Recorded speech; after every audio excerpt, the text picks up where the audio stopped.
왕이신 나의 하나님이여, 내가 주를 높이고 영원히 주의 이름을 송축하리이다. 아멘.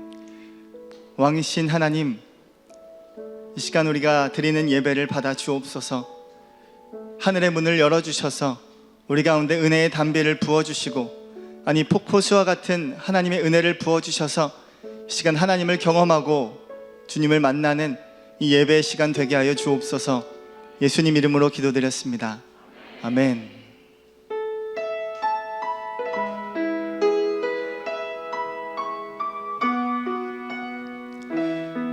함께 찬양하겠습니다. 하늘의 문을 여소서.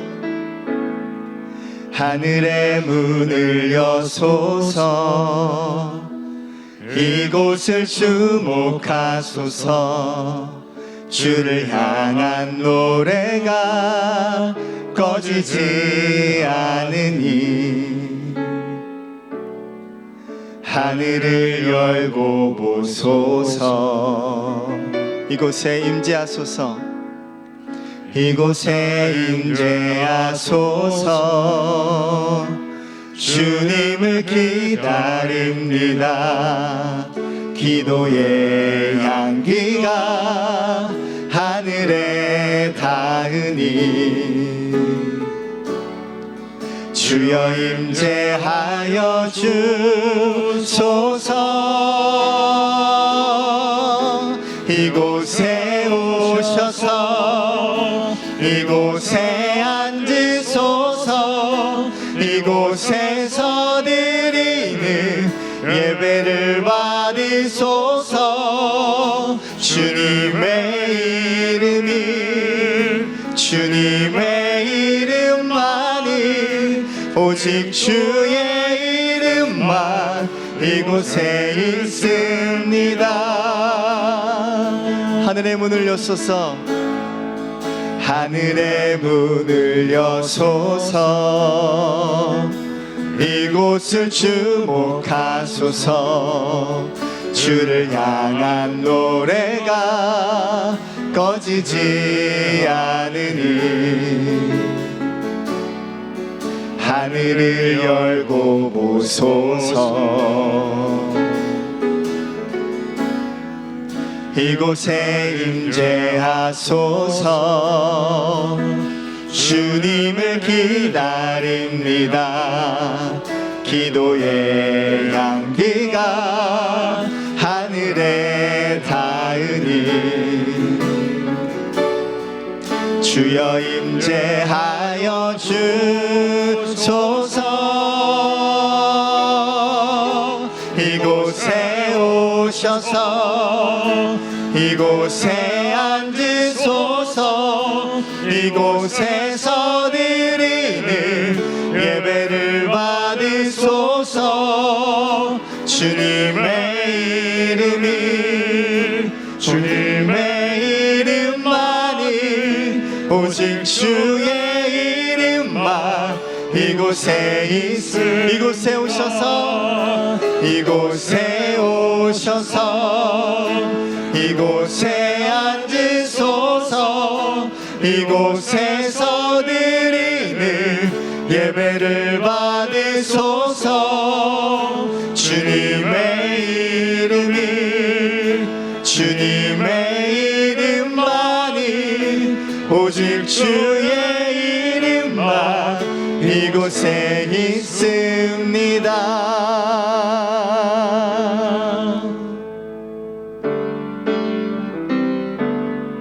함께 손뼉치며 찬양하겠습니다. 주 음성 외에는 참 기쁨 없도다. 날 사랑하신 주 늘 계시옵소서. 기쁘고 기쁘도다. 항상 기쁘도다. 나 주께 왔사오니 복 주옵소서. 나 주께 왔으니 복 주시옵소서. 주 함께 계시면 그 시험이기네 기쁘고 기쁘도다 항상 기쁘도다 나 주께 왔사오니 복 주옵소서 주 떠나가시며 내 생명 헛되네 기쁘나 슬플 때 늘 계시옵소서 기쁘고 기쁘도다 항상 기쁘도다 나 주께 왔사오니 복 주옵소서 그 귀한 언약을 이루어 주시고 주 명령 따를 때 늘 계시옵소서 기쁘고 기쁘도다 항상 기쁘도다 나 주께 왔사오니 복 주 기쁘고 기쁘도다 기쁘고 기쁘도다 항상 기쁘도다 나 주께 왔사오니 다시 한번 기쁘고 기쁘도다 기쁘고 기쁘도다 항상 기쁘도다 나 주께 왔사오니 복 주옵소서 기쁘고 기쁘도다 항상 기쁘도다 나 주께 왔사오니 복 주옵소서.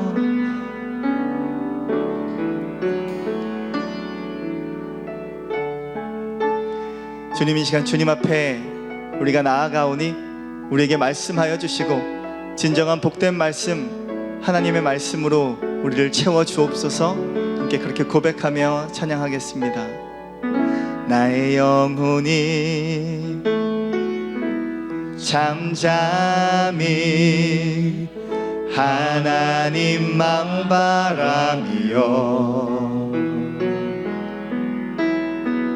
나의 구원이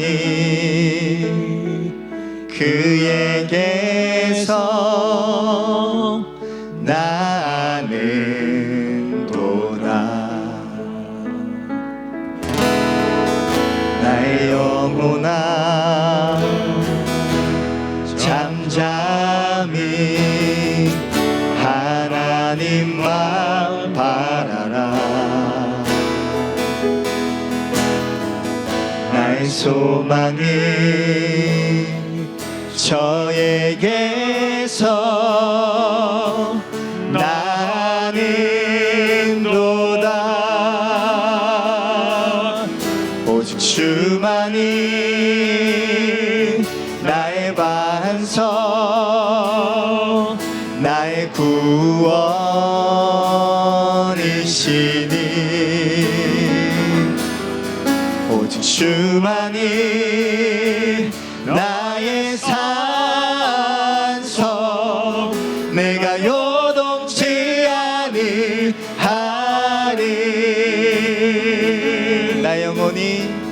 나의 영혼이 간절히 여호와를 갈망하며 나의 입술이 여호와를 찬양하리. 나의 영혼이 즐거이 나의 영혼이 즐거이 여호와를 따르리니 나의 평 평생에 여호와를 송축하리.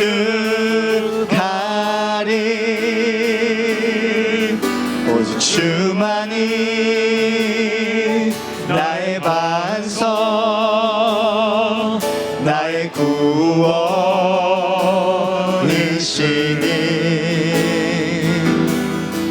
오직 주만이 나의 산성, 내가 요동치 아니하리. 오직 주만이, 오직 주만이 나의 반석, 나의 구원이시니.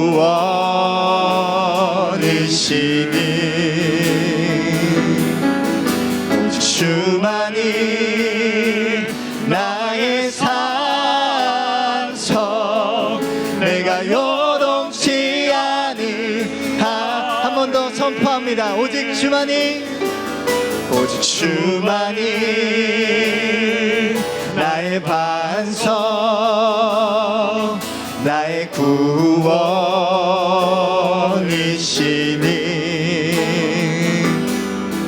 오직 주만이 나의 산성, 내가 요동치 아니하리. 내가 요동치 아니하리. 내가 요동치 아니하리. 내가 요동치 아니하리.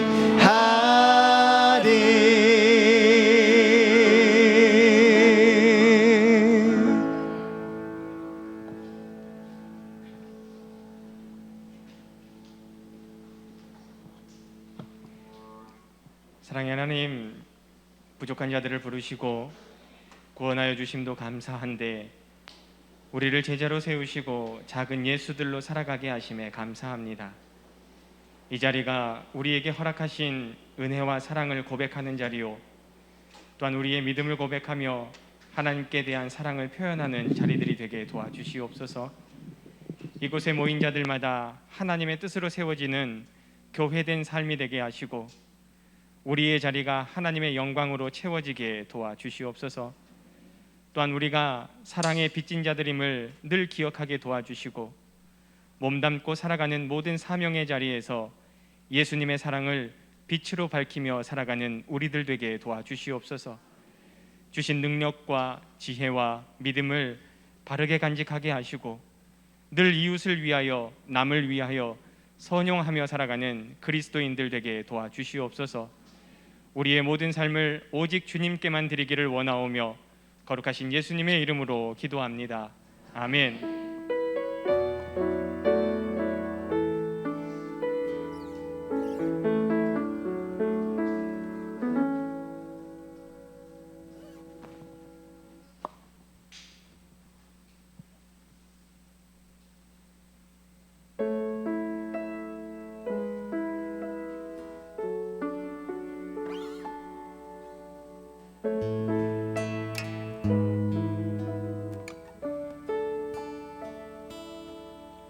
내가 누려왔던 모든 것들이,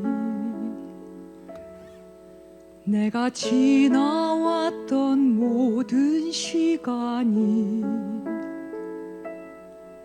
내가 걸어왔던 모든 순간이 당연한 것 아니라 은혜였소. 아침 해가 뜨고 저녁에 노을, 봄의 꽃향기와 가을의 열매, 변하는 계절의 모든 순간이 당연한 것 아니라 은혜였소. 모든 것이 은혜였소.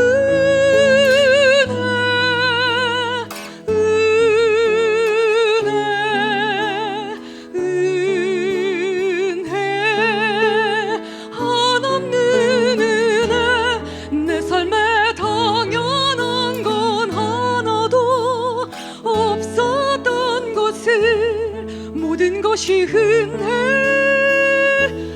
은혜였소.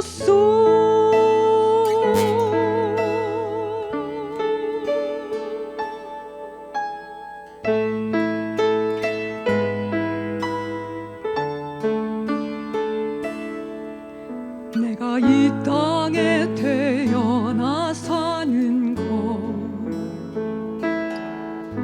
어린아이 시절과 지금까지 숨을 쉬며 살며 꿈을 꾸는 삶, 당연한 것 아니라 은혜였소. 내가 하나님의 자녀로 살며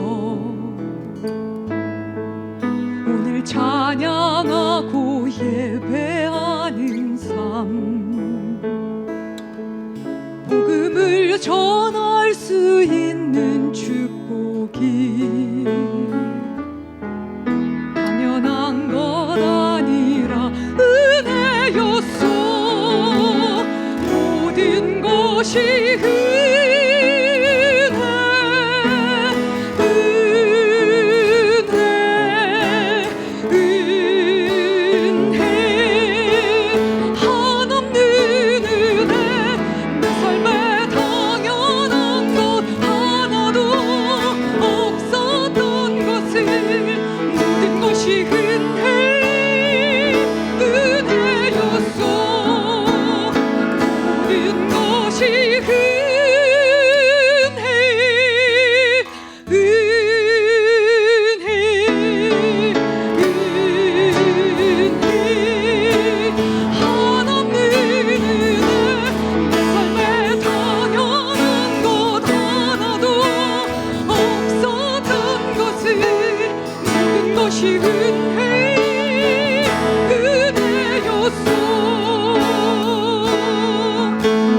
하나님의 자녀로 사는 것이 은혜이고 내 삶에 당연한 것이 아무것도 없었습니다. 이 고백 한마음으로 함께 드리겠습니다.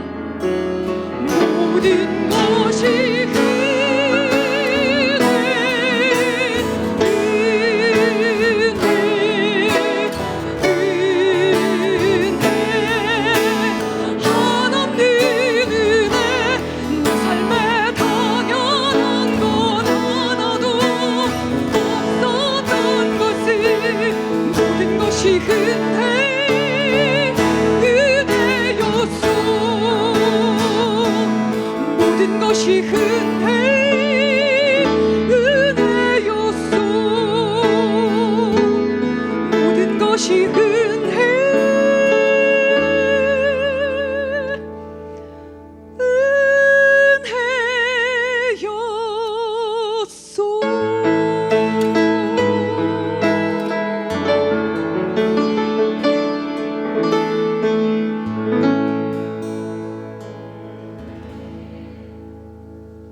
시편 1편 1절로 6절까지 말씀 시작. 복 있는 사람은 악인들의 꾀를 따르지 아니하며 죄인들의 길에 서지 아니하며 오만한 자들의 자리에 앉지 아니하고 오직 여호와의 율법을 즐거워하여 그의 율법을 주야로 묵상하는도다. 그는 시냇가에 심은 나무가 철을 따라 열매를 맺으며 그 잎사귀가 마르지 아니함 같으니 그가 하는 모든 일이 다 형통하리로다. 악인들은 그렇지 아니하며 오직 바람에 나는 겨와 같도다. 그러므로 악인들은 심판을 견디지 못하며 죄인들이 의인들의 모임에 들지 못하리로다. 무릇 의인들의 길은 여호와께서 인정하시나 악인들의 길은 망하리로다. 아멘. 하나님 아버지, 오늘 저희들이 말씀 앞에 다시 모였습니다. 바벨론에서 포로 생활하던 이스라엘 백성들이 70년 만에 돌아와서 성전은 지었지만은 그 삶이 하나님의 백성답지 못했을 때 학사 에스라가 다시 귀환해서 사람들을 말씀으로 다시 새롭게 했듯 저희들 언제나 항상 하나님의 말씀으로 날마다 새로워지는 생애가 되게 하여 주옵소서. 예수님 이름으로 기도합니다. 아멘. 예, 성경은 사실 복에 관한 책이에요. 하나님이 인간을 지으시고 복되게 하지 않겠습니까? 창세기 1장에 보면 하나님께서 남자와 여자를 하나님의 모양과 형상을 따라서 지으시고 그들에게 복을 주셨다고 되어 있어요. 잘 아시는 대로 복을 주었는데 그 복이란 무엇입니까? 이 땅에 번성하고 충만하라, 땅을 정복하라, 그리고 땅을 다스리라, 이런 위명령을 주신 것입니다. 하나님께 천지를 창조하시고 창조의 모든 결과물을 우리에게 위탁하셨다는 것입니다. 따라서 우리는 이 땅, 이 세상을 잘 다스릴 책임이 주어진 것이요, 그렇게 잘 다스리도록 우리에게 전권을 맡겨주신 게 복이라는 것입니다. 창세기 2장으로 넘어가면 하나님께서 엿새 동안 천지를 창조하시고 일곱째 날을 복되게 하셨다. 그래서 복의 개념이, 복의 대상이 인간으로부터 시간으로 옮겨갑니다. 인간을 복되게 하셨는데 안식일이라는 이 일곱째 날을 거룩하게 하시고 복되게 하셨다는 것이죠. 그래서 우리가 하나님께서 우리의 삶을 복되게 하는 원리를 우리가 잘 기억하면 우리가 그분이 우리에게 주시고자 하는 복을 누릴 수가 있겠지만, 하나님이 정작 우리에게 주시고자 하는 복과 거리가 먼 복을 우리가 복으로 생각하고 그 복을 추구하게 되면 우리는 원래 인간이 이 땅에 존재하는 목적과는 다른 길을 가게 된다는 것입니다. 그래서 오늘 우리가 시편 1편을 통해서 다시 한번 복이란 뭔가, 뭘 해야 우리가 복되게 사는가, 우리가 그렇게 잘 살고자 다들 애를 쓰는데 정말 생명이 아깝다고 여기지 않을 만큼 어떻게 하면 복되게 살 건가를 그렇게 목숨을 다해서 살아가는데, 진정 복 있는 삶은 뭔가? 그래서 오늘 우리 신앙은 이 복이 자칫 잘못하면 타락한 복, 변질된 복, 원래 하나님이 주시고자 했던 복의 본질을 벗어난 복을 우리가 복으로 착각하고 있는 이걸 되돌이키고자 하는 하나님의 의도를 우리가 성경 전체를 통해서 발견하지 않으면, 그리함으로써 우리가 복에 대한 기준과 정의를 하나님이 원래 기준점으로 삼고 정의하고자 했던 그 복으로 돌이키지 않으면 우리는 아무리 우리가 하나님을 믿는다고 해도 복된 삶을 살 수는 없는 것입니다. 따라서 가장 쉽게 결론부터 말씀을 드리면 세상이 복이라고 하는 걸 우리는 복이라고 하지 않습니다.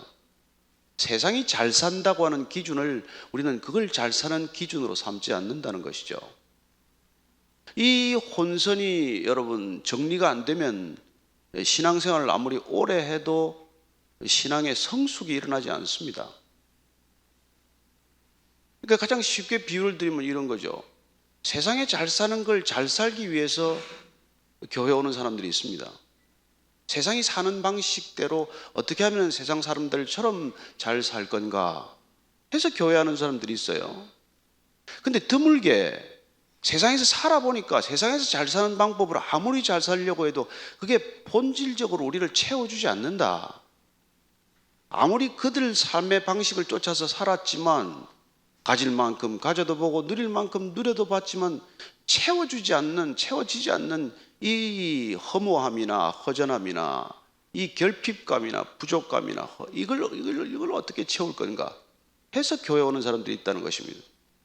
그들의 신앙의 목적이 달라요. 전자는 세상처럼 잘 살기 위해서 교회를 다니는 것입니다. 그러나 후자는 세상처럼 살지 않기 위해서 교회를 이루기 시작하는 것이죠. 이게 오늘날 교회가 혼란스러운 이유예요.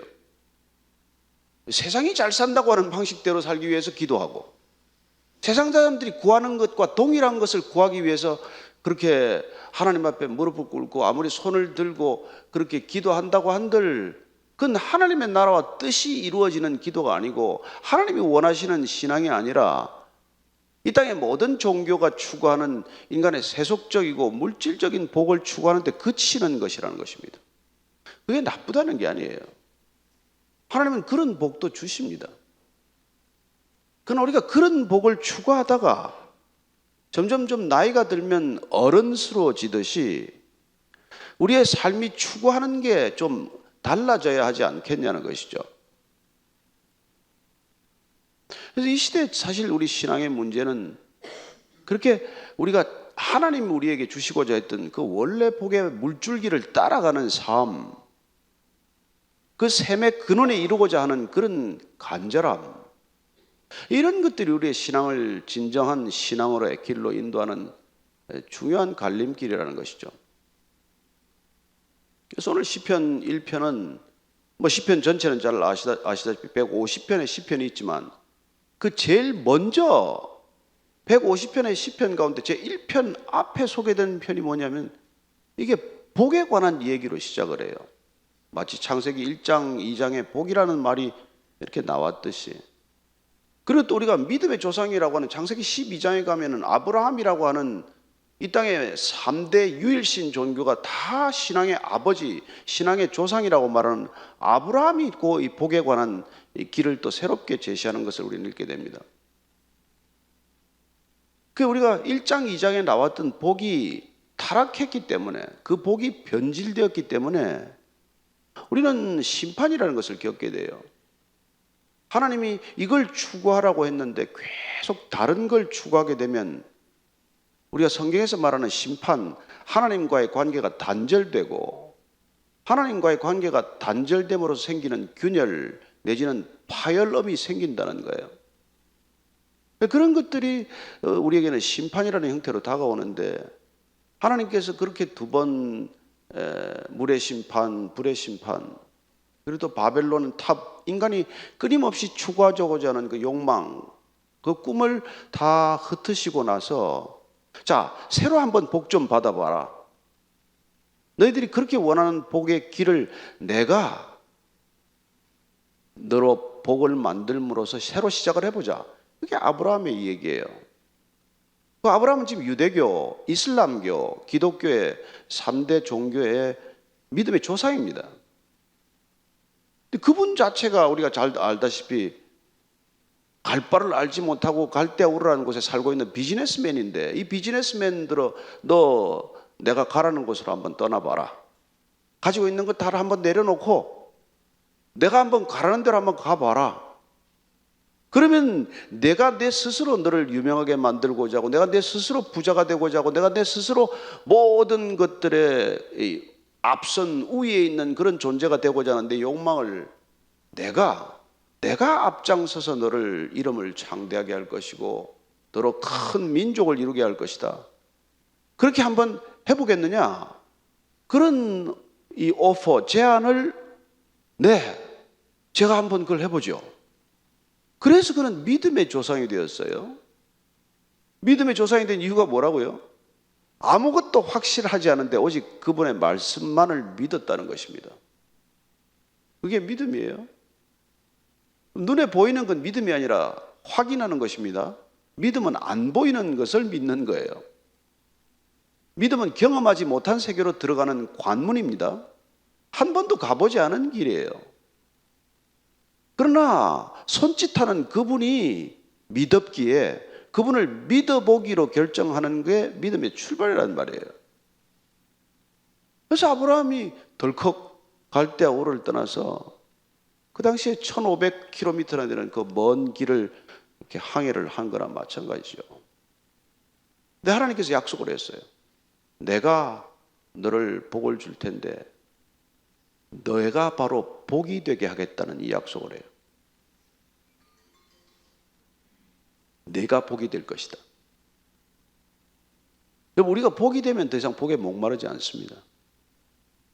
우리는 복을 추구하는 대상이 아니라 복을 추구하는 존재가 아니라 우리가 복이란 말이에요. 영어 성경을 보면은 You will be a blessing. 내가 너로 복을 만들어 주겠다는 거예요. 여러분, 하나님을 만난 사람, 하나님을 따라가는 사람은 그 자체가 복이에요. 복의 기준이에요. 우리가 다른 데서 복을 찾지 않습니다. 하나님과의 관계 속에서 하나님이 우리를 부르셨고 하나님이 친히 우리를 초청하셔서 우리를 인도해 가실 때 하나님과의 형성되는 관계 그 자체가 복이라는 것을 알게 되고, 하나님을 만난 사람들은 하나님이 나의 아버지가 되시고 내 존재의 근원, 뿌리가 된다는 사실 하나만으로 더 이상 부족하지 않은 삶, 결핍감이 없는 삶, 그러므로서 더 이상 세상의 복에 목마르지 않은 삶이 된다는 것이죠. 얼마나 놀라운 변화입니까? 이 변화를 경험하지 못하면 뭐 평생 교회를 다녀도 아무런 변화가 일어나지 않겠죠. 아무리 기도를 해도 채워지지 않는 그런 갈증이 남아있을 거예요. 물론 뭐 그냥 부러지셔서 기도하면 하나님께서 들어주기도 해요. 그러나 내가 원하는 걸 추구하면, 내가 원하는 것을 얻는 걸 복이라고 여러분들이 규정하시면 나는 평생 내 수준의 삶을 살 거예요. 그렇습니다. 내가 원하는 걸 간절히 원하면 그걸 주시기도 해요. 물론 안 주시기도 하죠. 기다리고라고도 하죠. 안 된다고도 해요. 그러나 어쨌든 우리가 그렇게 간절히 복을 원해서 그 복을 달라고 해서 복을 얻어봐야 그게 여러분 내 수준이라는 걸 기억해야 합니다. 사람 수준, 세상 수준의 복을 얻을 거예요. 근데 하나님은 그걸로 만족하지 않습니다. 하나님은 우리를 원래 지으신 목적, 어떻게 보면 꽃을, 씨앗을 심었으면 꽃이 완전히 만개하는 것, 꽃이 완전히 피어나는 것을 원하지 우리가 꽃이 피담한 걸 원하겠어요? 우리가 자녀를 키울 때 제일 답답한 게 뭡니까? 안 자라는 거예요. 그래서 아이가 외소증 같은 데 걸리면 부모는 피가 마릅니다. 커야 될 때 안 크니까, 성장해야 될 때 성장하지 않으니까. 애가 자랄 때 못 자라는 걸 보는 부모 심정은 여러분 피가 말라요. 마찬가지로 하나님께서 우리가 성숙해야 할 때 성숙하지 않으면 그런 하나님의 안타까움이 있다는 걸 이해하셔야 합니다. 이제 좀 어른스러워져라. 이제 좀 제발 성인이 되어라. 근데 아직까지도 애들이 원하는 걸 그렇게 원하고 있니? 그래서 오늘 우리가 읽은 이 시편은 어른스러워지는 삶의 길, 어떻게 보면 우리가 복의 기준이 새로워짐으로써, 아니 원래대로 회복됨으로써, 여러분 구원이란 회복되는 겁니다. 구원받았냐 뭐 구원받았냐 하지만 구원이란 원래 우리가 있던 하나님의 모양과 형상을 회복하는 일이에요. 하나님과의 관계가 온전히 다시 회복되는 거란 말이죠. 그랬을 때 우리의 인생이 어떤 모습이 되어야 하느냐, 우리는 어떤 삶을 누리게 되느냐, 어떤 수준의 인격이 되느냐, 그걸 얘기하는 것이죠. 첫 번째 기준을 말합니다. 내가 정말 복 있는 사람이 되려고 한다면, 복이 완전히 회복되고자 한다면 악인의 꾀를 쫓지 말라고 말합니다. 복 있는 사람은 악인의 꾀를 쫓지 아니하고, 죄인의 길에 서지 아니하고, 오만한 자의 자리에 앉지 아니하고, 세 가지를 말하죠. 유대인들은 이 삼중 이 강조법을 좋아합니다. 구하라, 찾으라, 두드리라, 사랑, 믿음, 소망, 이런 식으로 세 가지 병렬적 수사법을 좋아하는데, 어쨌든 악인의 꾀, 악인이란 본질적으로 하나님과의 관계가 끊어진 사람을 말해요. 악이란 마치 빛이 부재하는 상황, 빛이 없는 상황을 어둠이라고 말하듯이, 어둠은 다른 특별한 존재가 아닙니다. 빛이 없으면 어둠이에요. 세상은 본질이 어둠입니다. 그래서 빛이 없는 빛의 부재를 어둠이라고 하는 것처럼 선이라고 하는 하나님의 절대적 기준이 사라지면 그게 악이에요, 악. 하나님이 없다고 하는 사람들의 살아가는 삶의 총체적 모습을 악인, 죄인, 오만한 자, 이렇게 반복적으로 표현하는 거예요. 억울하겠죠. 하나님 안 믿는 사람들은 왜 나를 악인이라고 하나, 나처럼 선한 사람이 어디 있냐 이렇게 생각하는 사람도 있겠지만, 우리가 성경이 말하는 선악의 기준은 행위를 기준으로 하지 않습니다. 관계를 기준 삼아요. 하나님과의 관계가 끊어지면 악이고 하나님과의 관계가 회복되면 의로움, 선함이라고 말합니다. 하나님과의 관계가 끊어지면 의로운 자는 없나니 이 세상에 단 한 사람도 없다. 이게 온 세상이 타락한 모습을 설명하는 아주 총체적인 표현이죠. 어쨌든 악인의 꾀를 쫓지 말라는 거예요. 정말 당신이 복 있는 삶을 살고 싶으면 악인들이 살아가는 삶의 모습을 따라가지 말라는 겁니다. 악인의 꾀라는 건 논의 구조에 들어가는 거예요. 그들의 대화의 방식에 들어가는 겁니다. 여러분들이 복 없는 삶을 살려면 악한 사람들하고 매일 대화하고 살면 돼요. 다른 거 뭐 할 거 없습니다. 그 사람들하고 앉아서 항상 그 얘기를 하고 있으면 아주 자연스럽게 악인의 꾀를 쫓게 돼 있어요. 아주 쉬운 얘기를 하나 하죠. 악인들의 꾀가 뭘까요? 돈 적게 들여서 큰 돈 버는 겁니다.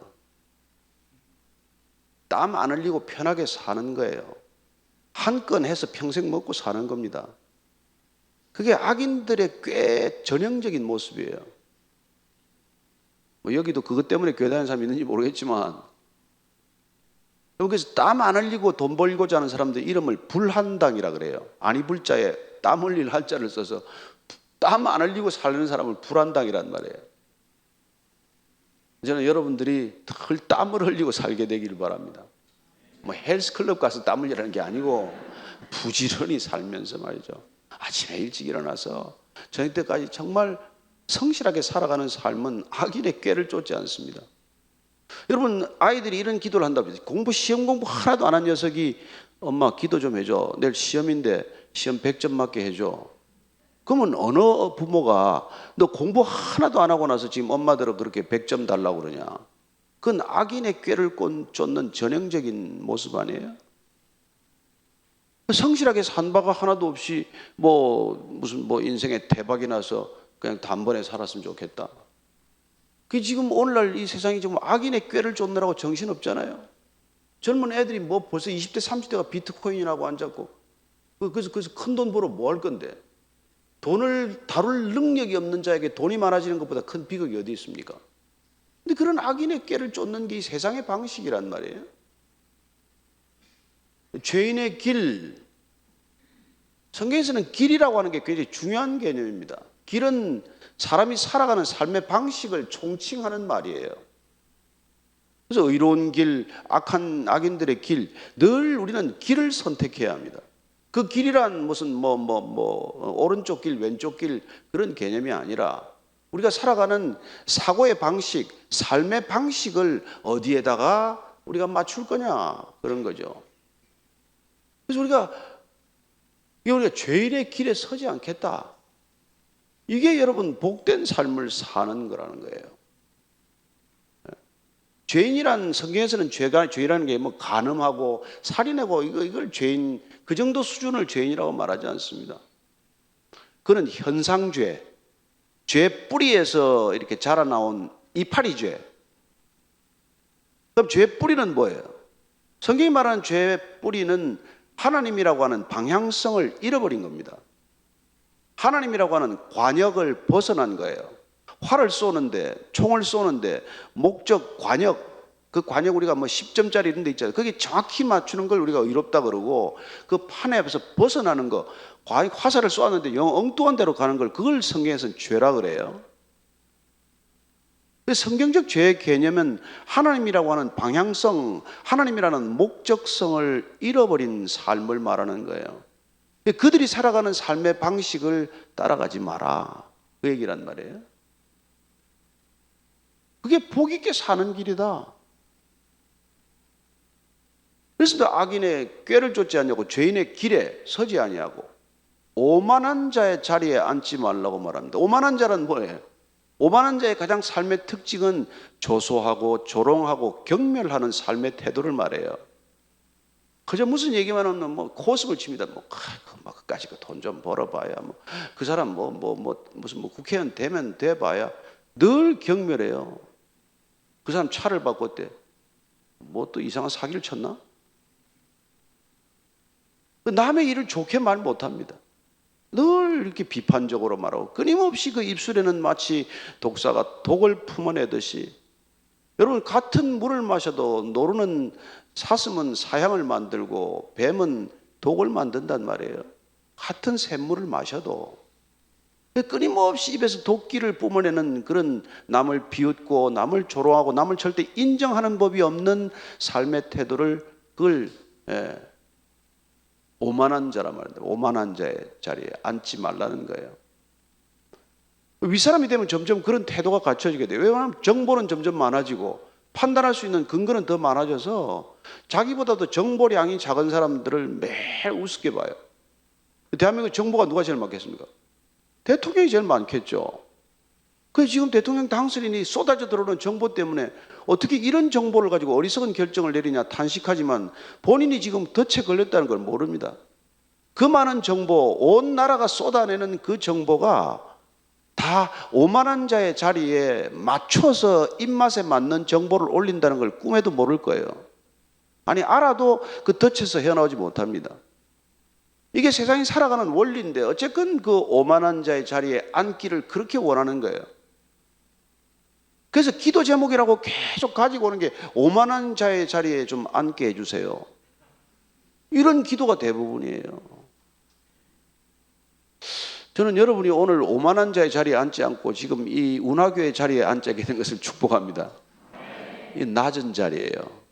이 시간에, 여러분들이 이 시간에 내 성공이나 내 목적, 사배 여러 가지 목적을 위해서 만나야 될 사람도 많고, 문상이나 또 이런 데 사람들 만나서 가야 될 자리가 많지만, 이 예배 자리에 온다, 이건 하나님과의 관계에 들어가겠다는 결정이란 말이죠. 그래서 여러분, 이 복이 있는 것과 하나님은 뗄래야 뗄 수가 없습니다. 모든 기준이 하나님으로부터 비롯되는 게 우리 신앙인이 말하는 복의 기준이기 때문에. 그래서 성경에서 보면 구약에서는 두 가지 복의 개념이 나오는데, 하나님이 복을 준다고 할 때는 이 복을 바라크라는 단어를 썼는데, 이 복은 하나님이 위에서 일방적으로 쏟아 부어주는 은혜예요, 은혜. 그런데 이 복은 말이죠, 네 가지를 기억하십시오. 첫째는 이 복을 받은 사람들의 전형적인 반응, 보이는 모습, 첫째가 감사예요, 감사. 그래서 저 사람이 복을 받았냐 안 받았냐를 여러분이 볼 때 저 사람이 잘 사냐, 어떤 차를 타냐, 이게 아니에요. 저 사람의 삶에 감사하는 태도가 있나, 이게 복 받은 사람의 이렇게 살아가는 삶의 반응이에요. 두 번째가 기도하는 겁니다. 기도하는 거. 하나님의 복을 받은 사람은 하나님의 복에 감사하지만 늘 하나님께 구하는 자가 된단 말이에요. 사람한테 부탁하기보다, 사람들과 관계를 맺어서 사람들로부터 뭘 얻기보다도 하나님으로부터 온다는 걸 알기 때문에 모든 걸 하나님께 구하기 시작하는 게 기도의 태도란 말이죠. 그래서 기도를 하는 사람을 보고 있으면 저 사람이 복 받았다, 여러분 이걸 아셔야 됩니다. 그 다음에는 예배란 하나님과의 관계가 회복된 삶의 모습이에요. 무슨 예배 의식을 말하는 게 아닙니다. 여러분 운하교에서 드리나 무슨 베이직교회에서 예배 드리나 그 예배가 중요한 게 아니에요. 내가 하나님과의 바른 관계에 들어가 있나, 하나님의 이렇게 복 받는 자가 되어 있나, 그리고 그 복 때문에 내 세상에 목마르지 않은 것, 이게 확인될 때 우리는 예배 태도에 들어가 있는 것이고, 그래서 감사하고, 그래서 기도하고, 그래서 하나님 앞에 잠잠히 머물러도 그게 예배인 삶으로 들어가는 것이죠. 그래서 예배 드리는 태도를 보면 저 사람이 복 받았나 안 받았나 이걸 알 수 있다는 것이죠.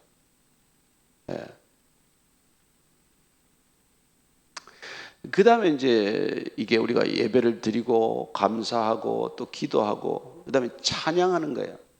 찬양은 우리가 단순히 노래하는 것만 얘기하지 않습니다. 그 입술에서 나오는 언어가 생명의 언어가 되는 거예요. 그러면 사람이 말 한마디 들어보면 다 알 수 있습니다. 그 말에 죽음의 그림자가 배어 있는지 아니면 삶의 이 향기가 배어나는지 한마디 말이면 우리가 알 수 있어요. 저는 사람을 알기 위해서 옛날에 이 젊은 시절에 시간을 많이 허비했습니다. 사람을 저 사람 좀 알아보겠다고 하면 제가 제일 먼저 한 게 옛날에는 술을 마셔보는 거예요. 같이. 하여튼 오랫도록 술을 마셔서 그 사람이 술 취하는 걸 보면 사람을 알기가 쉬워요. 그 다음에 골프 쳐봤습니다. 골프를 쳐보면 한 18홀 돌고 나면 막 정직성이 다 드러나요. 알을 까는 사람 별의별 사람 다 있잖아요. 스코어 뭐 그냥 숲에 들어가서 딱딱딱 3번 올라왔는데 보기 이러는 사람 보면 안단 말이에요. 트러블 샷을 어떻게 하나 이것만 봐도 알 수 있어요. 나는 사람을 알기 위해서 젊은 날 골프에 시간을 좀 보냈어요.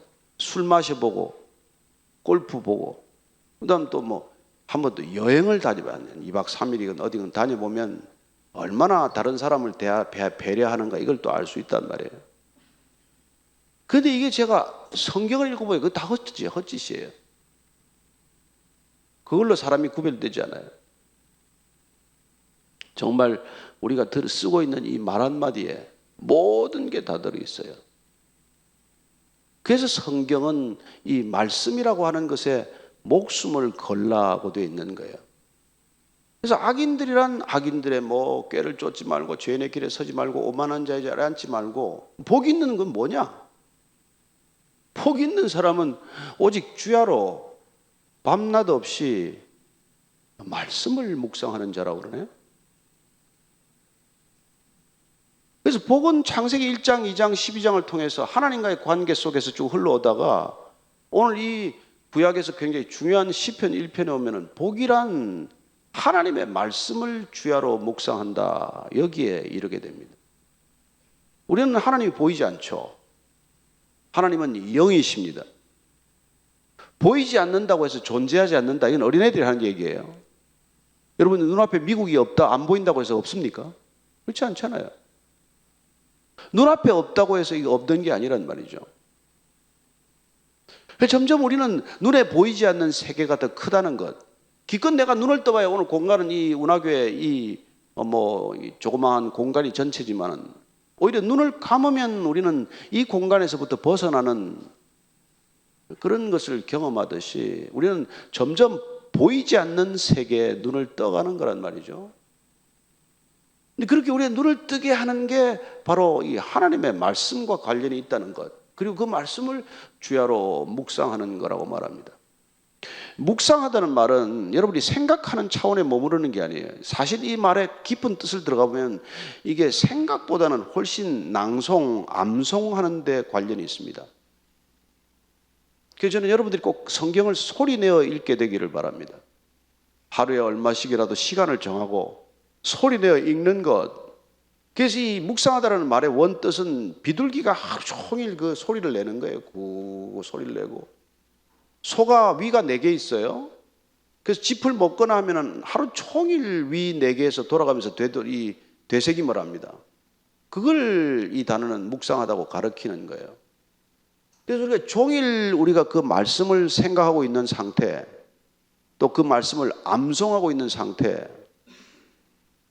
여러분 그게 복이라는 거예요. 복이 너무 간단하지 않습니까? 그래서 여러분들이 시편 1편을 하루 종일 묵상하면 복이 있는 사람이 된다는 거예요. 틈도 시도 때도 없이 여러분들 그냥 지나가다가도 복 있는 자는 악인의 꾀를 쫓지 아니하고 죄인의 길에 서지 아니하고 오만한 자의 자리에 앉지 아니하고 오직 여호와의 율법을 즐거워하여 그 율법을 주야로 묵상하는 자로다. 이렇게 외우고 다니는 거예요. 하루 종일. 시편 23편 외웠으면 여호와는 나의 목자시니 내가 부족함이 없으리로다. 그가 나를 푸른 초장에 누이시며 실만한 물가로 인도하시는 듯다. 이렇게 하루 종일 외우고 다니는 거라는. 그게 하루 종일 이렇게 소가 되새김질하듯 비둘기가 하루 종일 입에서 웅얼거리듯 그렇게 살아가는 삶이 복하고 왜 관련이 있냐 하면 우리의 생각은 내버려 두면 우리의 뇌는 하루에 5만 가지 잡생각을 하기 때문에 그래요. 여러분 우리가 잘 아는 블레즈 파스칼이 우리가 빵세라는 책도 알고 하지만 파스칼이 말하는 거예요. 생각한다, 고로 나는 존재한다 라고 하는 데카르트의 정의를 파스칼은 다시 또 이렇게 얘기를 해요. 그는 우리의 생각 속에서 우리의 삶 속에서 그야말로 진리를 발견한 순간의 경험을 평생 노트에 이렇게 메모를 해서 수첩에 지니고 다녔습니다. 그날 밤 나는 거듭났다는 거예요. 하나님의 말씀으로 거듭났다, 이런 걸 경험을 적고 있어요. 그걸 잊어버리지 않기 위해서 늘 지갑 속에 이렇게 평생을 품고 다녔다 그래요. 여러분, 우리가 이 말씀으로 거듭나는 것, 말씀으로 우리가 이렇게 살아가는 것, 이게 인간이 하나님의 형상을 닮아가는 유일한 길이에요. 그래서 여러분들이 말씀과 상관없는 여러분 종교가 얼마나 많습니까? 그리고 또 개인적인 체험이나 영적인 어떤 그런 경험들을 기준 삼아서 얼마나 많은 이단들이 생겨납니까? 저는 여러분들이 오늘 이 성경 말씀대로 말씀을 주야로 묵상하는 삶에 내 인생을 걸어보겠다 하는 결정이 있을 때 여러분들의 인생이 달라질 줄로 믿으시기 바랍니다. 다른 어떤 것도 우리를 바꾸지 않습니다. 이 말씀이야말로. 그래서 오늘날 언어 철학자에 중에서 가장 유명한 비트겐슈타인이라는 언어 철학자인데, 이 언어 철학자가 놀랍게도 인간은 언어만큼 존재한다라고 규정을 해요. 그 정도로 이 중요한 게 우리의 언어입니다. 언어. 근데 그 언어가, 그래서 우리가 그 말이 곧 그 인간이다 이거거든요. 그러니까 우리가 공자가 말씀하신 사람을 알려면 그 사람의 말을 알면 그 사람을 알 수 있다, 그렇게 말합니다. 공자의 논에 부지언이면 부지인이라. 그 사람의 말을 모르면 그 사람의 인격을 알 수 없다는 거예요. 그 사람의 말을 들어보면 그 사람을 알 수 있다는 얘기죠. 그러니까 사람의 모습을 이렇게 빚어가는 이 언어, 이거야말로 우리 인격의 기초란 말이에요. 그래서 우리 인격이라는 영어 단어가 personality인데, personality라는 단어의 원래 어원이 라틴어 페르소나에서 나왔어요. 페르소나는 베르가 통과한다는 데요. through라는 뜻이고, 소나는 사운드예요. 그래서 그게 페르소나란 소리가 지나간 것을 말하고, 인격 personality라는 것은 말이, 소리가 지나간 그 흔적을 말하는 거예요. 그래서 저 사람은 저런 인격이다라고 말할 때 그 인격은 그 사람이 평생 어떤 말을 듣고 자랐느냐 하고 뗄래야 뗄 수 없는 관계입니다. 그래서 우리가 참, 저분은 학교도 안 다니는데 어떻게 저렇게 지혜롭나 하는 어르신들이 계신데, 그분들 성경만 읽었을 뿐인데 세상에 누구보다도 지혜로운 사람이 되거든요. 여기 하늘에 속한 지혜가 있으니까. 저는 여러분들이 하늘에 속한 지혜를 얻는 복 있는 사람이 되기를 바랍니다. 땅에 살지만은 땅의 수준을 넘어서서 하늘에 속한 자로 하늘의 수준을 살아가는 것보다 더 큰 복이 어디 있습니까? 우리가 한정된 지극히 짧은 삶을 살지만 영원이라는 시간과 무한이라는 것을 깨닫게 되고, 그 영원과 무한의 주인이신 분을 알므로써, 만남으로써, 그분의 말씀이 내 안에서 생명이 됨으로써 우리의 수준은 하나님처럼 달라지는 삶의 변화를 경험하는 것, 그게 우리 신앙의 목적이에요. 그게 복의 정의예요. 복이 뭐 여기서 조금 더 가지고 소유하는 그런 개념의 복이 아니란 말이에요. 우리의 복은 그 복의 차원이 달라지는 것을 말하는 거란 말이죠. 그래서 우리가 우리가 삶에 필요한 의식주, 이런 것에 필요한 것들이 다 필요하지만, 그러나 그게 아무리 많아진다고 해서 우리가 복 있는 사람이 되는 건 아니란 말이에요. 오히려 많은 걸 가지면 가질수록 목마릅니다. 인간은 자기가 가지면 가질수록 더 목마르다는 것을 경험해요. 그래서 마치 우리가 마셔도 더 목마르게 하는 무슨 탄산수나 마찬가지고, 바닷물이 아무리 많지만 바닷물을 마시게 되면 그 갈증에서 벗어나지 못하듯이, 우리가 단 한 모금이라도 생수를 마셔야 우리의 갈증이 해갈되듯이, 우리의 이 목마름, 이 해갈시키는 유일한 게 사실 하나님이고, 하나님은 말씀으로 우리에게 다가와서 말씀하시고 말씀을 주셨기 때문에 이 기록된 말씀을 저와 여러분이 가까이 하는 것 이외에 하나님을 더 깊이 만나는 방법도 없고, 하나님을 더 깊이 누리는 방법도 없고, 우리가 세상으로부터 더 풀려나는 방법도 없다는 것입니다. 참 놀랍게도 우리 한국인 중에서 유명한 분이 한 분 계신데 박두성 씨라고 있어요. 박두성이라는 분이 이게 훈맹정음, 세종대왕이 훈민정음을 만들지 않았어요? 이분이 훈맹정음을 만들었는데 우리 한국인을 위해서 그게 맹인들을 위한 점자를 한글로 만든 거죠. 아주 훌륭하신 분입니다. 근데 이분이 얼마나 이 맹인들에게 이 글을 가르치기를 갈망했는가 하니까, 인간이 비록 노예로 살더라도 그 사람 속에 언어만 있다면 그는 결코 노예로 살지 않을 것이고 감옥에서 풀려나는 열쇠를 가진 것이나 마찬가지다. 이런 말을 하고 이런 생각을 가진 분이에요. 그래서 맹인들이 글을 읽지 못하니 글을 읽게 도와줘야 되겠다. 그런 생각을 가지고 평생 그 맹인들 점자를 만드는데, 한글 점자를 만드는데 헌신하고 일생을 바친 사람입니다. 그렇습니다. 우리가 이게 보통 사람들도 신앙인이 아니더라도 우리가 글을 읽어감으로써 인생의 다른 차원을 경험하듯이, 우리 신앙인이란 성경을 날마다 읽어감으로, 그 말씀을 날마다 먹음으로, 여러분들이 하루 종일 그 말씀을 여러분 묵상하고 있다, 아까 말씀드린 되새김질 하듯 하고 있다는 건 말씀을 먹고 있는 행위란 말이에요. 여러분들이 뭐 걱정도 많을 거지만, 오늘 사업은 어떻게 되나, 사람은 어떻게 만나나, 이런 게 있지만 하루 종일 말씀을 먹고 있으면, 묵상하고 있으면, 여러분 우리가 살아가고 있는 삶의 현실적인 문제들이 점점 비중이 적어진다는 것입니다. 왜냐하면 이게 하나님의 말씀은 그 생명력이 무한하고 그 스케일이 무한하기 때문에 그 말씀을 자꾸 우리가 묵상하기 시작을 하면 우리가 현실적으로 겪는 이 삶의 문제들이 점점 하찮아지고 작아지고, 그러다가 어느 날 소멸되는 것까지 경험하게 되실 것입니다. 아, 그게 문제가 아니었구나. 그리고 점점 하나님의 말씀을 통해서 내 관점이 바뀌기 시작을 해요. 내 생각이 바뀐단 말이에요. 그전에는 내가 중요했는데 하나님의 말씀을 알면 알수록 내가 덜 중요해지고 하나님이 더 중요해진단 말이에요.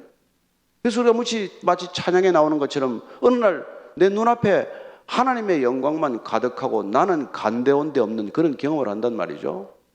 무슨 그게 우리가 영적인 그런 훈련을 받아가면서 하는 무슨 득도의 개념, 무슨 아니면은 자기 초월의 개념, 여러 가지 이런 영적 체험과 비슷한 표현을 쓰지만, 그러나 그건 내가 무아의 지경에 이르는 게 아니라 하나님이 내 안에 가득함으로써 내가 소멸되는 경험을 하는 거란 말이죠. 그래서 많은 영적인 훈련들이 나를 극대화시키는 훈련을 하지만, 우리가 성경 속에서 발견하는 개념은 내가 극소화되어서 내가 아예 존재하지 않는 것처럼 사라지는 것을 경험할 수 있는 것이죠. 하나님이 무한대이신 그 하나님이 내 안에 가득 차면 그런 존재가 되는 것이죠. 누군가 그랬대요. 계속 그림자가 쫓아와서 이 그림자 이놈을 어떻게 하면 쫓아버릴 것인지 아무리 발길질을 하고 있는데 그림자가 안 떨어지네. 그래서 이제 이 현자를 찾아가가지고 현명한 사람한테 이 그림자를 어떻게 하면 쫓아낼 수 있습니까? 그랬더니 웃으면서 그 마을 앞에 있는 큰 나무 밑에 들어가 있으라고. 큰 나무 밑에 들어갔더니 내 그림자는 소멸되어 버린 거예요. 저는 여러분들이 큰 나무 밑에서 내 그림자가 없어지듯 모든 걱정과 염려와 근심이 사라지게 되기를 바랍니다. 그렇습니다. 큰 존재 안에 있다는 그 사실만으로 여러분들은 이 세상에서 겪고 있는 그 수많은 걱정과 근심과 염려가 사라지는 걸 경험하겠죠.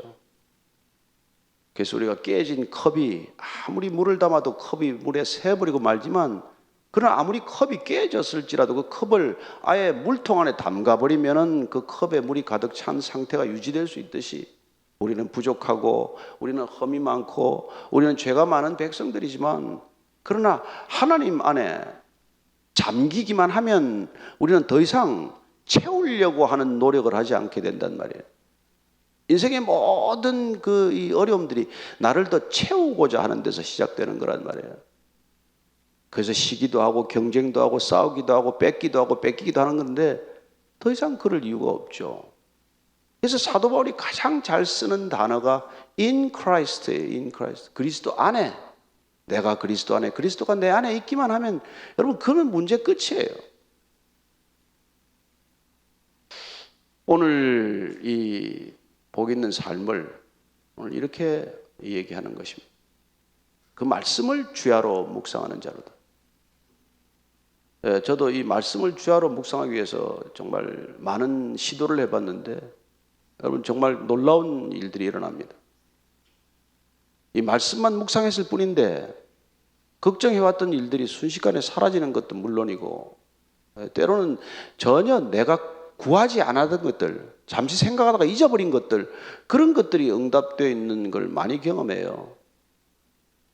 그래서 우리는 말씀을 자꾸 이렇게 가까이 했을 뿐인데 그 말씀을 통해서 하나님이 내 안에 차오르면 우리가 부족감에서 풀려나게 되고 부족감에서 풀려났더니 오히려 풍성하게 채워지는 걸 경험하는 것이죠. 그래서 하나님이 내가 원하는 것보다 훨씬 많은 것을 주는 하나님을 경험하게 됩니다. 나는 구하지도 않았는데 하나님께서 왜 이런 것까지 주십니까? 뭐 제가 이런 간증을 할 시간이 오늘 없으니까 뭐 제가 그렇긴 한데 정말 놀라운 일들을 경험합니다. 제가 뭐 손에 쥐가 나도록 제가 제 목적을 추구하고 살았을 때와는 전혀 다른 결과를 맞게 되는 것이죠. 그래서 여러분들이 주야로 말씀을 묵상하는 삶이란 곧 한마디로 다시 정의하자면 주야로 하나님을 추구하는 삶이라는 것입니다.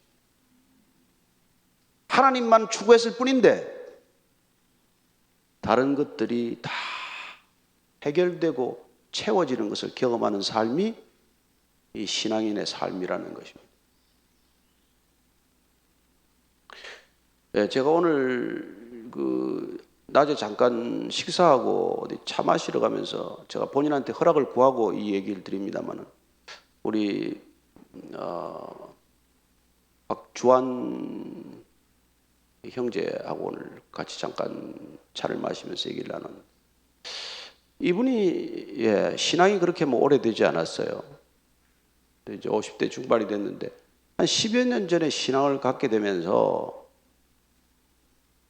그 40일 새벽 기도를 가게 되고 40일 새벽 기도 가서 기도를 한 게 놀랍게도 첫 번째 기도가 배려심을 좀 갖게 해 주십시오.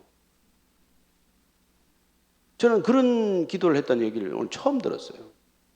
제가 너무 놀라워서 제가 이걸 오늘 저녁에 혹시 말씀을 전할 때 이렇게 좀 말씀을 드려도 되겠냐. 그래서 본인이 좋다고 해서 제가 얘기를 드리는데 여러분 이분이 신앙을 갖게 된 것도 보니까 어떤 사람은 왜 남한테 친절하고 남한테 베풀고 사느냐가 궁금했다는 거예요. 별로 가진 것도 없는데 왜 저 사람은 자꾸 넉넉하게 살고 자꾸 베풀려고 하고 친절을 베풀려고 하고 남한테 주려고 하나. 어떤 사람은 많이 가진 것 같은데 저렇게 인색하게 사는데 저 사람은 어떻게 저렇게 사나. 그게 궁금하고 나도 저 사람처럼 좀 내가 어느 날은 그런 생각이 문득 들어서 나도 좀 남에게 베풀고 살고 남을 좀 배려하고 살면 안 되나? 그런 생각이 들었다는 거예요. 그래서 교회 나가서 이제 뭐 이렇게 기도를 할 수는 없고 기도를 배워본 적도 없고 그래서 첫 번째 기도를 한 게 하나님 나도 이렇게 배려심을 좀 갖게 해주세요. 여기 혹시 그런 기도 하신 적 있으세요? 여러분 그게 예수님께서 마태복음 6장 33절 복의 기준을 송두리째 바꿔놓으시고 나서 우리에게 말씀하신 핵심이에요. 예수님이 이 땅에 오셔서 하신 첫 번째 우리는 산상수훈이라고 하는 설교의 핵심은 복의 기준을 송두리째 바꾸는 일, 그래서 복을 원상 회복시키는 것, 그게 마태복음 산상수훈의 골자입니다. 마태복음 5장 3절에서 12절까지 계속되는 복의 기준은 뭐예요?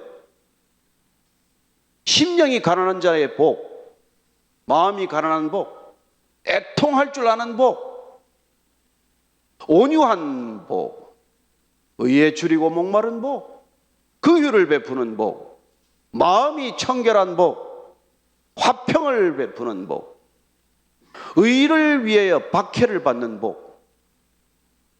여러분 어떤 복을 지금까지 추구하셨어요? 예수님 오셔서 복이란 그저 더 가지고 더 먹고 더 잘 살고 더 편안히 살고 이게 복이 아니라 진리를 위해서 때로는 박해도 받고 고난도 겪고 그렇게 말씀하시다가 끝에 가면 제발 좀 먼저 하나님의 나라와 그 의를 구하라. 그리하면 하나님께서 그 모든 것을 더하시리라. 되나 안 되나 한번 해봐라. 하나님을 먼저 구하라는 거예요. 내가 원하는 걸 너무 구하지 말고, 어리석은 사람은 아이템을 구할 것이고 지혜로운 사람은 그 사람을 구하겠죠. 그리고 하나님을 구하면 되는데 자꾸 아이템을 구한단 말이에요. 이거 달라 저거 달라 뭐 주시옵소서 주시옵소서. 한번 누가 기도할 때 뒤에서 기도하는데 주시옵소서 한 60번 하더라고요. 앉아있다 그냥 때려줄 수도 없고. 뭘 그렇게 달라는 게 많냔 말이에요. 그렇게 많이 달라고 졸라대는 그런 그리스도인들을 보면 예수 안 믿는 사람들이 아유 얼마나 답답하겠어요. 물론 그게 뭐 그렇게 나쁘다는 건 아닙니다. 성경에 보면 역대상에 야베스의 기도라는 게 있어요. 야베스라는 사람 잘 아는데 이 책도 쓰고 이랬는데, 야베스는 그의 형제보다 귀중한 자라. 그의 어머니가 이름하여 이르되 야베스라 하였으니 이는 내가 수고로 낳았다 함이었더라. 야베스가 이스라엘 하나님께 아뢰어 이르되 주께서 내게 복을 주시려거든 나의 지역을 넓히시고 주의 손으로 나를 도우사 나로 환난을 벗어나 내게 근심이 없게 하옵소서 하였더니 하나님이 그가 구하는 것을 허락하셨더라. 그가 구한 건 다 세속적이에요. 그러나 야베스가 그 어머니한테 태어날 때부터 고생이 많아가지고 우리말로 하면 팔자가 아주 싸나운 친구예요. 사는 게 너무 고생스러워서 그는 구한 게 제발 나의 지경을 좀 넓게 해주시고 좀 편하게 해주시고 이런 것들을 구했더니 하나님께서 그걸 다 허락했다고 되어 있어요. 그죠? 나를 도와주셔서 내가 환난을 좀 벗어나서 근심이 제발 좀 없게 해주세요. 역대상 4장 9절에서 10절까지 이 야베스의 기도는 굉장히 유명한 기도입니다. 그럼 성경에 이런 기도만 있냔 말이에요? 그렇지 않아요. 잠언 30장에 아굴이라는 사람이 쓴 기도가 있어요. 한번 들어보십시오.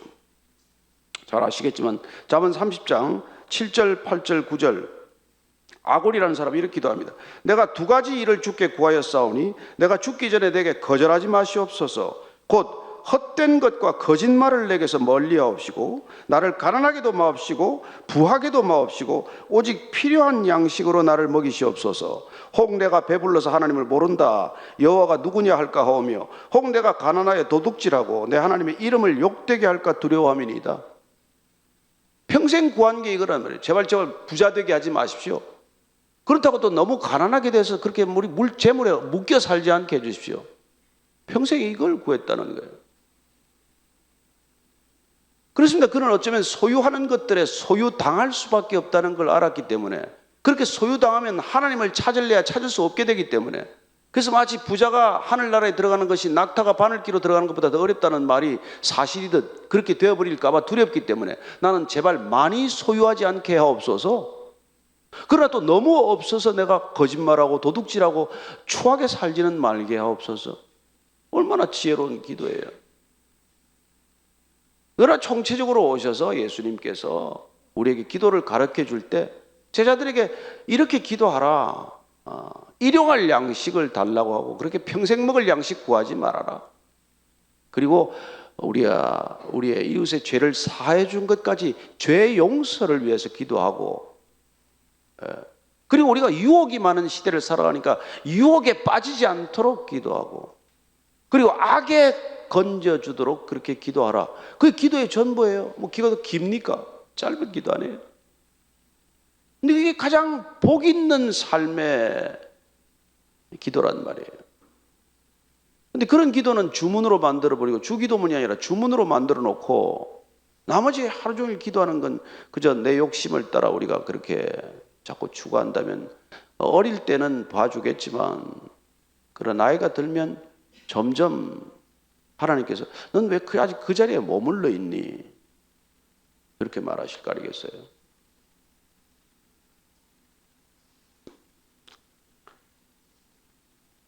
그래서 오늘 시편 3절은 그렇게 하나님의 말씀만 따라서 살았을 뿐인데, 하나님의 말씀만 그렇게 주야로 내가 먹었을 뿐인데, 그는 그의 삶의 모습은 시냇가에 심기워진 나무가 사철 푸르러서 열매를 맺는 것처럼 그런 삶이 될 거라고 말하는 거예요. 그래서 그가 하는 모든 일이 다 형통할 것이라고 말합니다. 복 있는 삶은 형통한 삶이에요. 이 형통을 여러분도 착각하지 마십시오. 모든 일이 다 잘 된다. 잘 되지요. 근데 뭐가 잘 되는 겁니까? 우리가 잘 아는 대로 요셉은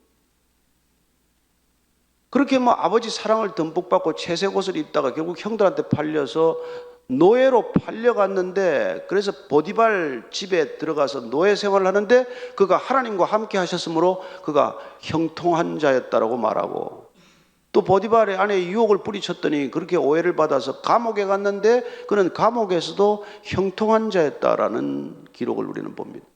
요셉은 노예가 돼도 형통하고 감옥 생활을 해도 형통하다는 거예요. 그래서 그 형통이란 뭔지 여러분들이 잘 기억하셔야 됩니다. 형통이란 늘 앞을 향해서 전진하고 나아가고 있는 상태예요. 우리 눈에는 노예가 되고 감옥에 가면 인생이 후퇴한 것 같은데, 하나님과 함께 하는 삶, 늘 하나님의 말씀이 내 안에 묵상되거나 하나님과 동행하는 삶은 세상이 보기에 후퇴하는 것 같은데 그는 늘 앞을 향해서, 목표를 향해서 전진하는 삶이란 말이에요. 그게 형통한 삶이에요. 그게 잘 되는 삶이에요.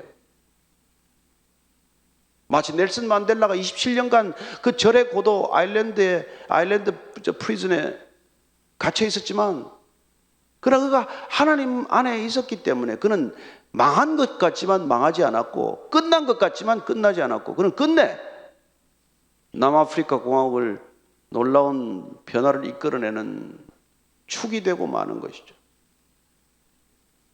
형통하다는 게 여러분이 원하는 곳에 있는 게 형통한 게 아니라 하나님이 세우시는 곳에 있는 것. 그래서 하나님과 함께 있기 때문에 나는 마치 후퇴하는 것 같지만 하나님께서 정말 마치 대나무가 언제 자라는지 모르게 쑥쑥 자라듯이 그렇게 점점점 자라게 하는 삶, 그게 형통한 삶이에요.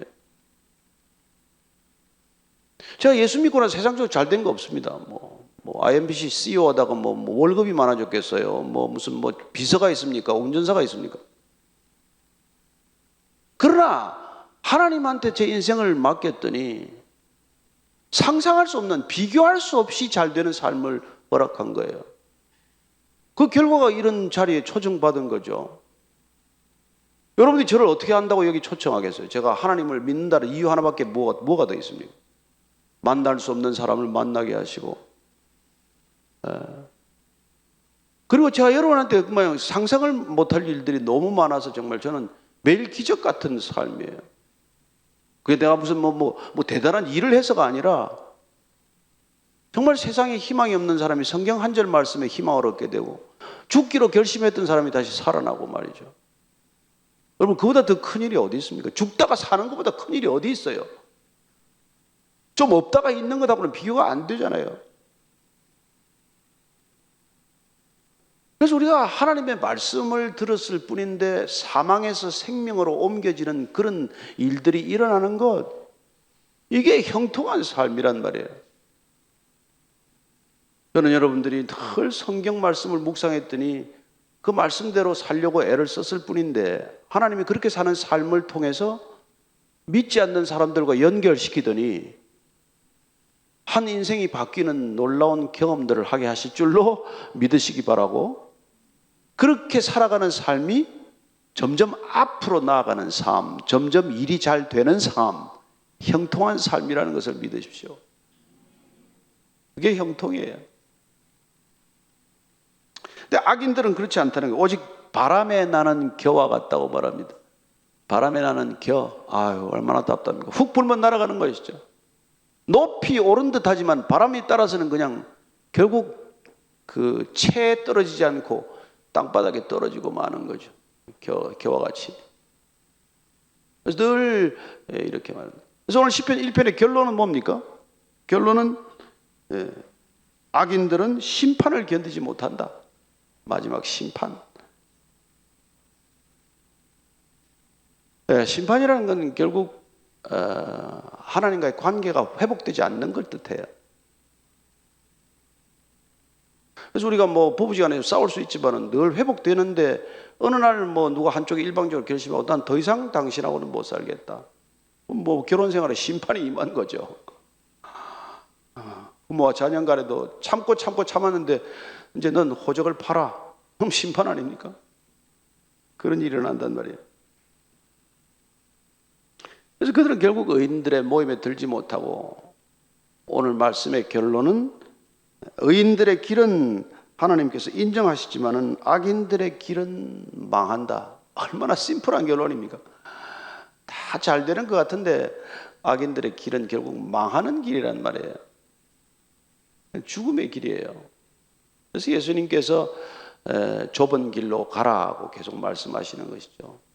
저렇게 넓고 고속도로와 같은 길이 좋아 보이지만 그러나 많은 사람들이 달려가는 길이 그게 의로운 길, 좋은 길이 아니라 사람들이 쉽게 가려고 하지 않지만 그 길을 갈 때 때로는 고난도 있고 태풍도 있고 풍파도 있고 서로 어떤 데는 뭐 감옥과 같은 그런 이해할 수 없는 일들이 있을지라도 그 길이 형통한 길이 될 것이라는 거예요. 어떻게 하면? 여러분이 늘 말씀에 붙들려 있으면. 그래서 여러분들을 인생을 지금 끌고 가는 말씀이 있습니까? 그 말씀이 있으면 여러분은 지금 하나님과 동행하는 삶을 살고 있는 거예요. 사도 바울이 아들과 같은 디모데에게 말합니다. 디모데가 어려서부터 성경을 알았어요. 그래서 디모데후서 3장 15절에 보면 너 어려서부터 성경을 알았나니 그런데 그 성경은 능히 너로 하여금 그리스도 예수 안에 있는 믿음으로 말미암아 구원에 이르는 지혜가 있게 하느니라. 여러분 성경으로 구원받는다는 거 잊지 마십시오. 구원파에 전도되어서 구원받는 게 아니라 이 성경 안에 구원에 이르는 지혜가 있다는 말씀을 믿으시기 바랍니다. 시편 119편은 말씀에 관한 장입니다. 가끔씩 읽으면 얼마나 여러분 도움이 되는지 몰라요. 119편 105절은 그렇게 말하죠.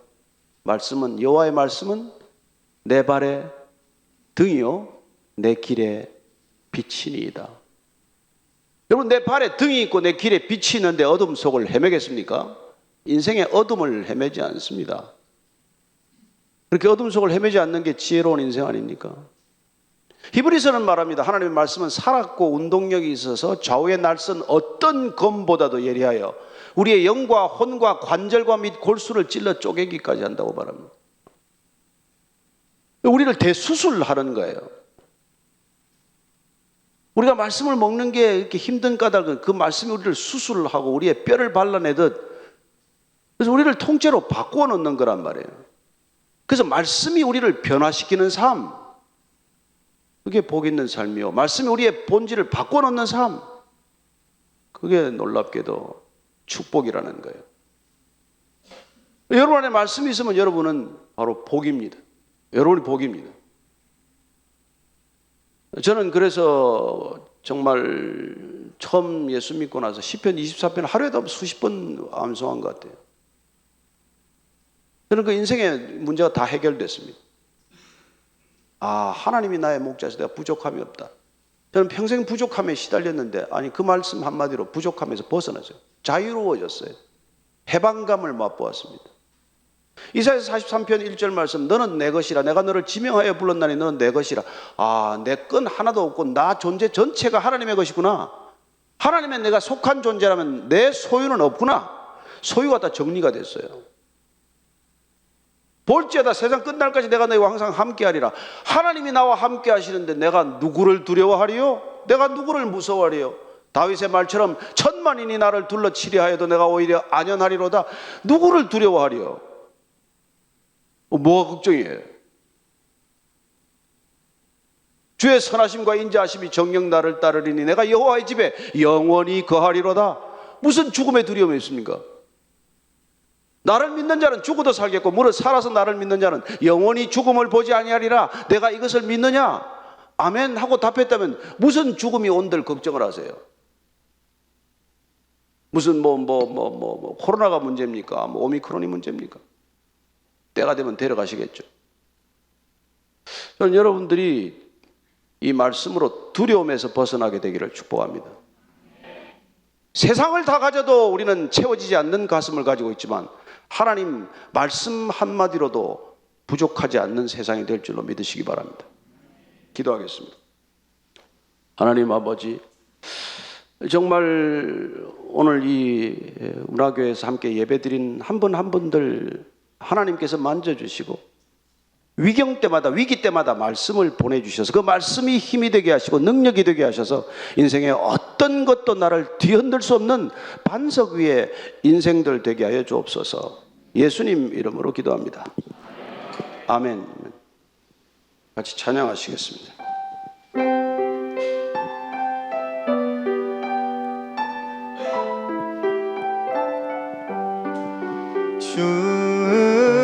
충성 외에는 참 기쁨 없도다.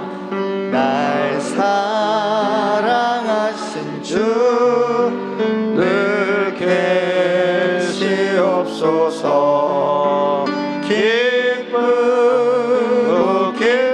기쁘도다. 항상 기쁘도다.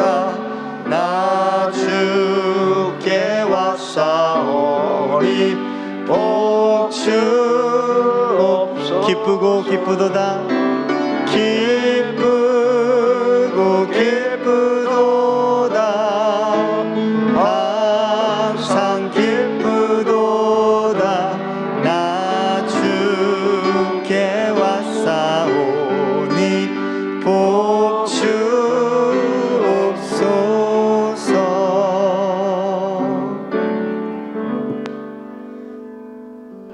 하나님 아버지, 무엇이 복인지를 알게 하셔서 감사합니다. 세상이 복이라고 하는 것들이 복이 아니라 어쩌면 우리의 눈을 가리는 복이었음을 알고 하나님이 이게 복이라고 말씀하시는 것을 복으로 새롭게 받아들이고 그 복의 기준 위에 살게 하시고, 아니 내가 너로 복이 되게 하리라고 하신 그 약속의 말씀을 믿음으로 받아들이고, 그렇습니다. 주님, 세상에 복이 있는 것이 아니라 제가 복입니다. 하나님이 함께 하시는 제 삶이 곧 복입니다. 고백할 수 있는 믿음의 사람들 다 되게 하여 주옵소서.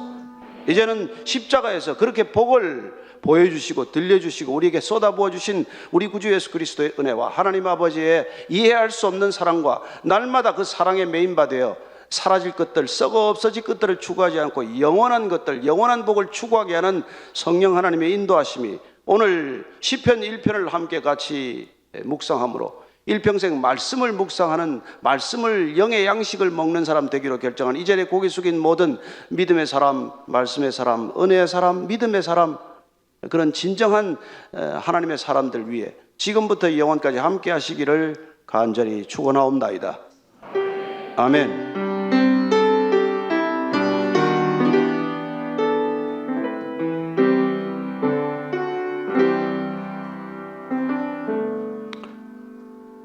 우리 하나님께 한번 감사의 박수를 드리겠습니다.